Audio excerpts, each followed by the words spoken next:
નમસ્કાર, હું આસ્થા ગોસ્વામી ધ કેસરી ન્યૂઝ સાથે આત્મહત્યા કે ફૂડ પોઈઝનિંગ. સુરતમાં રાત્રે જમીને સૂતા બાદ એક જ પરિવારના 4 સભ્યોના શંકાસ્પદ મોત. અંબાલાલ પટેલની આગાહી, કહ્યું આગામી 5 દિવસ ગુજરાતમાં અહીં ગાજવીજ અને આંધી સાથે વરસાદ ખાબકશે. અમરેલીના સુરાગપુરમાં બોરવેલમાં પડેલી બાળકી જિંદગીનો જંગ હારી 17 કલાકમાં રેસ્ક્યુ ઓપરેશન પછી આરોહીનો મૃતદેહ બહાર કાઢ્યો. આજે સવારથી નવસારીમાં મેઘરાજાની પધરામણી, છેલ્લા 2 કલાકમાં જલાલપોર અને નવસારીમાં વરસાદ.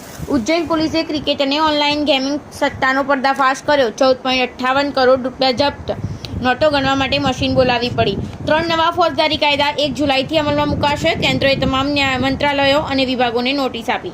રાજકોટ ગેમ ઝોન અગ્નિકાંડમાં લાયન્સની ફાઇલ થઈ ગુમ. દોષિત સામે કડક પગલાં લેવા અપાયા આદેશ. હવે મોટી માછલીઓ આવશે જાળમાં. ગાંધીનગર સેક્ટર 14માં 12 વર્ષની બાળકી કોલેરાગ્રસ્ત થઈ. રોગચાળો થતાં તંત્ર હરકતમાં આવ્યું. છેલ્લા બોલે ગુલશન ઝા રન આઉટ થતાં તૂટ્યું નેપાળનું દિલ. રોમાંચક મેચમાં સાઉથ આફ્રિકા સામે મળી 1 રનની હાર. પીએમ મોદી G7 લીડર્સને મળ્યા. પોસ્ટ કરીને જણાવ્યું કેવી રહી બ્રાઝિલ સહિત અન્ય દેશોના પ્રમુખો સાથેની મુલાકાત. દિલ્હી NCRમાં હીટવેવને લઈને ઓરેન્જ એલર્ટ. રાતના સમયે પણ અનુભવાશે ભીષણ ગરમી. વરસાદે પાકિસ્તાનની આશાઓ પર પાણી ફેરવ્યું. સુપર 8માં પહોંચવાની ટિકિટ ન મળી, અમેરિકાની થઈ એન્ટ્રી. ગદર 2 પછી સની દેઓલ ફરી દુશ્મનોના છક્કા છોડાવશે. ટૂંક જ સમયમાં બોર્ડર 2 સિનેમાઘરોમાં જોવા મળશે.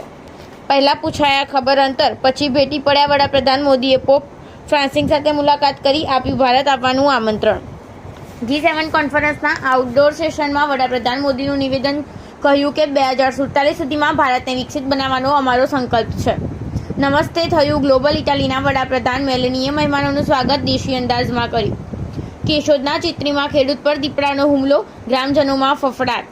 છેલ્લા 24 કલાકમાં 25 તાલુકામાં વરસાદ. ભાવનગરના પાલીતાણામાં સૌથી વધુ 30 મીમી વરસાદ.